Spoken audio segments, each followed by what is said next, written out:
Sira ulo naman yung gumawa nito guys. Yan, hindi naman ganyan yung totoong video eh. Yan, sinisira nila si Elias. Ayun oh.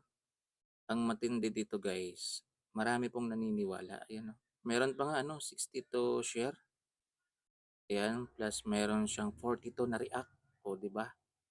So, hindi ito maganda, mga kyo. Kasi hindi naman ganyan yung tunay na video. Hindi naman ganyan yung totoong video niyan, mga kyo. Nag-smack lang sila Elias, pero hindi po talaga parang laplapan talaga. Ayan, grabe naman yung mga gumagawa nito, mga hinayupak naman talaga. Ayan oh. Yan, kung sino man yung gumawa nito guys, hindi ko sure kung siya yung uploader nito kung siya yung gumawa, Mario. Yan, baka re-upload niya lang guys. Pero isa lang yung intention ng gumawa dito guys. Yan, hindi po siya tagahanga ni Elias. Yan, tagasira po siya ni Elias mga kakyo. Kasi isipin niyo, sino ba namang tanga yung mag-edit ng ganyan? Yan, hindi naman ganyan yung totoo. Yan ba yung views nito? Yan oh, meron pang 10,000 views mga kakyo, pambihira. Umabot pa ng 10,000 views. Ayan, tapos merong share, 62. Ayan, basahin nga natin yung comment. Q. Ayan, no? Sabi pa ng uploader, guys, wow, grabe ka, Elias. Ayan, grabe. Parang sinabi niya, guys, na parang totoo talaga. Ayan. Tapos sabi naman ng isang comment kay Virginia, ayan, ang AI jud na ay magkarambulaan eh. At, tama po. Ayan, dahil sa AI nga po yan eh. Yan edited pero dapat sana yan wala namang problema yung AI, yung problema lang yung gumagawa. Yan, tulad niyan hindi naman ganyan yung totoong video tapos gawa nila ng ganyan. Edited naman yan, oy, binastos na imo. Admin done report. Yan, mas maganda i-report nyo na lang guys. Yan, unsubscribe nyo yung mga ganyang gumagawa kasi makakasira po talaga yan kay Elias. Yan, hindi yan makakatulong, makakasira.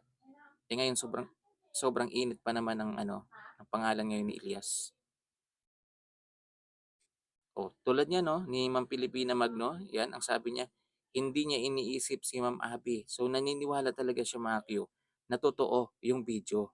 'Di ba guys? Bihira naman. Ba't niyo yung ginagawa? 'Yan. Ang gaidit nag-post ani sigurado dili ni Pan ni Elias. Gusto lang nga madaot si Elias. Yes po. 'Yan, gusto niya lang mapahamak si Elias. 'Yan sa mga tagahanga. Syempre guys, hindi naman lahat ng nanonood sa Facebook, mga Q, ay nakita yung original video niyan. Malay ninyo guys, pagkakita agad nila ng ganyan, kung ano agad yung isipin nila totoo ka agad, mga Q. Nawala na ng naghanga si Elias, mga Q. Yan no, edited yan. Huwag namang ganyan talagang pan. Kani Elias, huwag mong siraan ng ganyan. Diba? Ito yung original video niyan mga kakyo. Tingnan natin. Ayan may po siya. Meron po siyang watermark.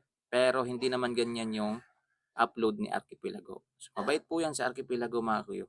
Hindi po yan nag-upload. Bali, lang, dinownload, then inedit, tapos ganyan na yung kinalabasan. Ito para malinis natin yung pangalan ni Archipelago. Yan, search natin dito. Archipelago. Yan. So, meron siya ditong video guys. Pero hindi po yun ha, hindi po siya Archipelago yung gumawa niyan. Maki, matino po to gumawa ng content. Hindi po siya nag-upload ng mga ganyan. Kasi kawawa naman siya eh. Siya yung naka-watermark kasi sa kanya. Yun yung problema minsan sa mga re-upload. Lalo pag may watermark. Ito yung original video.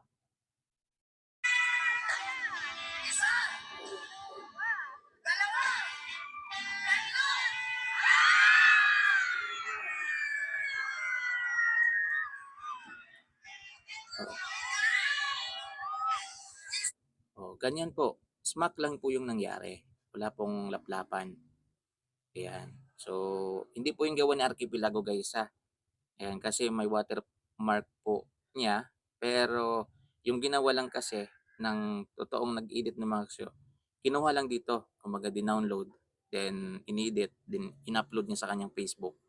So, masama po yun guys. Ayan, 'pag nakita niyo 'yan sa Facebook, 'yan i-report niyo na lang o di kaya 'wag niyo na lang agad tingnan, mga Q. Pero hindi kasi lahat guys ay nakikita itong original video. Ito po yung original video, hindi po yung laplapan ha. 'Yan, so 'wag kayong maniwala do'n, edited lang po 'yun, AI lang po 'yun. 'Yan hindi ko alam kung anong intensyon nun ng uploader, baka gusto niyang sirain si Elias, mga ka-Q. So 'yun, guys, maraming maraming salamat. For awareness lang 'tong video na 'to. 'Yan, siyempre tayo ayaw nating masira si Elias, alam niyo 'yan, mga Q.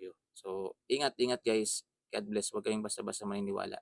Kasi marami na pong uploader sa Facebook ngayon guys na gumagawa na lang ng kung ano-ano for the views. Ayan, kaya yan ang mahirap sa Facebook, eh. Ayan, ang dali na lang sa kanila gumawa ng ano, kasi marunong sila tumago sa likod ng kanilang mga profile. And ayan, katulad nun, ginagamit niya yung pangalan ni Elias, mukha ni Elias. Pero hindi naman yun si Elias, mga ka-Q. So, yun yung mahirap. So, madidetect naman natin yan kung hahanapin talaga. Kaso, um, mahirap. Pero kung mga ano talaga yung humanap niyan, mga sa NBI talaga, madidetect talaga siya.